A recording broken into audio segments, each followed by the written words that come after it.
राजस्थान में होने वाले हैं उपचुनाव और उपचुनाव तय करेगा राजस्थान में किसकी बनने वाली सरकार, क्योंकि राजस्थान में बड़ा उलटफेर हो चुका है और बड़ा एक और उलटफेर होने की संभावना यहां पर दिखाई दे रही है, क्योंकि राजस्थान में उपचुनाव की 3 सीटें खाली हो चुकी हैं और इन पर जल्द चुनाव आयोग यहां पर चुनाव के लिए तारीखों का ऐलान कर सकता है। ये बड़ी खबर है, क्योंकि पंचायत समिति चुनाव के बाद अब राजस्थान में उपचुनाव 3 सीटों पर होने जा रहा है। क्या ये उपचुनाव अब ज्यादा सीटों पर हो सकता है? इस पर भी बड़ी खबर आ चुकी है, क्योंकि राजस्थान में अब कहीं न कहीं सरकार को सबसे ज्यादा संकट इस वक्त दिखाई दे रहा है।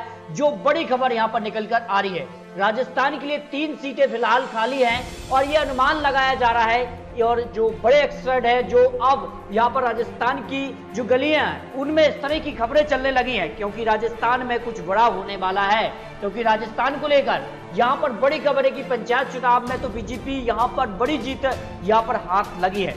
क्या इसके बाद अब बड़े संकेत दिखने लगे हैं? राजस्थान सरकार को संकट इस वक्त दिखाई दे रहा है, क्योंकि उपचुनाव की 3 सीटों के अलावा यहां पर अमित शाह की रणनीति, क्या अन्य जो विधायक हैं उनके इस्तीफे के बाद ये संख्या बढ़ने वाली है? इस पर भी आपको कुछ बड़ी अपडेट और 3 सीटों पर सटीक आंकड़े आ चुके हैं। आखिर राजस्थान की 3 सीटें कौन जीत रहा है? क्या दोस्तों राजस्थान में किसकी रहेगी सरकार? क्या पलटवार होने वाला है? क्या कांग्रेस का यहां पर सरकार में बरकरार रहेगी या फिर वापसी करेगी बीजेपी? इस पर आपको कुछ बड़े आंकड़े देते हैं। जहां दोस्तों उपचुनाव की 3 सीटें जो खाली हुई हैं, सहारा कांग्रेस से कैलाश त्रिवेदी के निधन के कारण ये सीट खाली हुई है, और राजसमंद जो यहां पर भाजपा विधायक करण महेश्वरी के निधन के कारण खाली हुई है, और सुजानगढ़ सीट कांग्रेस के कैबिनेट मंत्री रहे मास्टर भंवरलाल मेघवाल निधन के कारण खाली हुए। अब यहाँ के आंकड़े क्या कहते हैं और किसका पलड़ा किस सीट पर भारी नजर आ रहा है? हालांकि बीजेपी कांग्रेस में कांटे का मुकाबला होगा, क्योंकि ये सीटें काफी महत्वपूर्ण है और ये सीटें कहीं ना कहीं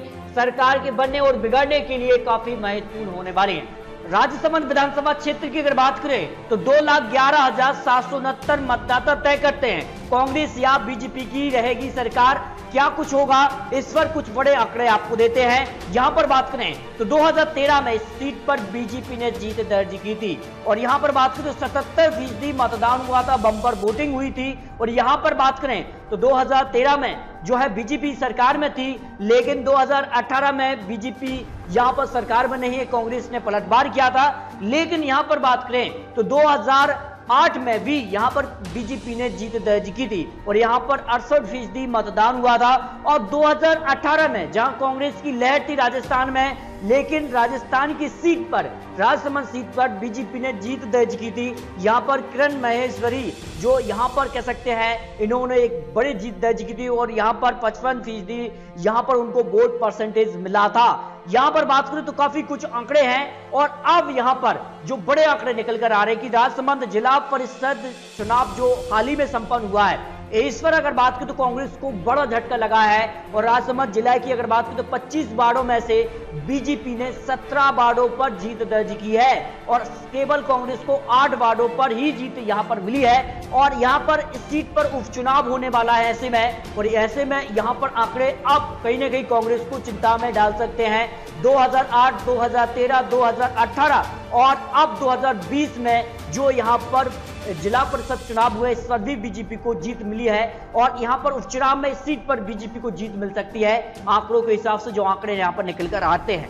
अगली सीट यहां पर सहारा क्षेत्र की बात करें तो इस सीट पर भी उपचुनाव होने वाला है, और यहां पर बात करें तो यहां पर 2,36,844 मतदाता तय करते हैं कांग्रेस बीजेपी, आखिर किसका रहेगा पलड़ा भारी? यहां पर बात करें तो 2013 में बीजेपी ने यहां पर जीत दर्ज की थी, लेकिन 2008 में यहां पर कांग्रेस को जीत मिली थी, लेकिन 2018 में फिर यहां पर कांग्रेस को जीत मिली है। यानी राजस्थान का जो यहां पर कह सकते हैं आंकड़ा रहा है कि 5 साल में सरकार को बदला है, और ये आंकड़े बदलते रहे हैं। अब उपचुनाव में किसका पलड़ा भारी है, ये सीट काफी महत्वपूर्ण हो जाती है, और कांग्रेस को कहीं ना कहीं इस सीट पर झटका लग सकता है, जो आंकड़े यहां पर निकलकर सामने आ रहे हैं। क्योंकि यहां पर बात करें जिस प्रकार के आंकड़े बने हैं, 2013 में बीजेपी, 2008 में कांग्रेस और 2018 में फिर कांग्रेस, और अब कहीं ना कहीं उपचुनाव में बीजेपी का पलड़ा भारी नजर आ रहा है। इस क्षेत्र की बात करें तो 15 वार्डों पर जो चुनाव हुए थे, इसमें से 10 वार्ड पर भाजपा ने जीत दर्ज की है, जबकि कांग्रेस को सिर्फ 5 वार्डों पर जीत ही हासिल हुई है।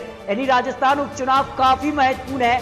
इसके अलावा अगर बात करें सुजनगढ़ के लिए जो आंकड़े निकल कर आ रहे हैं और निर्वाचन क्षेत्र की बात करें तो 2,58,671 मतदाता बीजेपी कांग्रेस में यहां पर कांटे का मुकाबला होता है। और 2013 के लिए अगर आप बात करें तो यहां पर बीजेपी ने और 2008 में कांग्रेस ने यहां पर जीत की दर्ज की, जबकि 2018 में यहां पर कांग्रेस ने यहां पर फिर से जीत दर्ज की। यानी मास्टर भंवर लाल जो कि इनका निधन हुआ, इस कारण से यहां पर अब कांग्रेस की सीट यहां पर खाली है। और ऐसे में राजस्थान की जो 3 सीटों में से 2 सीटें कांग्रेस की और 1 सीट बीजेपी की खाली हुई है। ऐसे में यहां पर भी आंकड़े निकल कर आ रहे हैं कि 2013 में बीजेपी ने और 2008 में कांग्रेस और 2018 में फिर कांग्रेस, यानी उपचुनाव काफी महत्वपूर्ण होने वाला है इस सीट पर भी। और यहां पर जो पंचायत समिति के नतीजे रहे थे उसमें अगर बात करें तो यहां पर इस सीट कर जो है 27 वार्डों में से 20 सीटों पर जो है भाजपा ने यहां पर जीत दर्ज की है, जबकि कांग्रेस के खाते में सिर्फ 7 वार्ड ही गए हैं। यानी सुजनगढ़ के लिए भी जो आंकड़े निकले हैं वो कांग्रेस के लिए चिंता में डाल सकते हैं। राजस्थान की 3 सीटों पर जो आंकड़े निकलकर सामने आ रहे हैं और राजस्थान की 3 सीटों में से जो है 2 सीटें पहले कांग्रेस के खाते में थी और 1 सीट पर बीजेपी थी। लेकिन राजस्थान जो निकाय चुनाव हुए उन नतीजों के बाद कहीं न कहीं बीजेपी का पलड़ा भारी नजर आ रहा है, जिस प्रकार के आंकड़े बनते रहे हैं। और यहां पर बात करें तो उपचुनाव में जिस प्रकार से यहां पर फायदा माना जाता है कि यहां पर सत्ता पक्ष को फायदा होगा, लेकिन उपचुनाव में इस वक्त जो आंकड़े निकल कर आ रहे हैं कि बीजेपी को 2 सीट और कांग्रेस को 1 सीट मिलने का अनुमान दिखाई दे रहा है। जो आंकड़े पिछले जो आंकड़े हैं उनको देखते हुए और जो वर्तमान में अगर बात करें तो जिस प्रकार से यहां पर पंचायती राज चुनाव में यहां पर आंकड़े बने हैं उस आधार पर इस तरह के आंकड़े बनने की यहां पर संभावना दिखाई दे रही है। लेकिन दोस्तों आपको क्या लगता है, राजस्थान की 3 सीटों पर जो उपचुनाव होना है, क्या ये 3 सीटें तय करेंगी राजस्थान में? क्या कांग्रेस की सरकार बरकरार रहेगी या फिर बीजेपी कुछ बड़ा करने वाली है? जिस प्रकार के आंकड़े बनते नजर आ रहे हैं, अमित शाह की चाणक्य नीति क्या राजस्थान में बीजेपी सरकार बना पाएगी? इस पर भी कुछ बड़े आंकड़े बहुत जल्द आपको देने वाले हैं, तो प्लीज अभी चैनल को सब्सक्राइब कीजिए। और दोस्तों आपको क्या लगता है, अपनी राय कमेंट बॉक्स में रखिए कि बीजेपी को और राजस्थान में जो 3 सीटों पर उपचुनाव होना है किसको कितनी सीट मिल सकती हैं। तो दोस्तों बहुत जल्द सटीक और महत्वपूर्ण जानकारी के साथ फिर मिलते हैं, तब तक के लिए जय हिंद, जय भारत।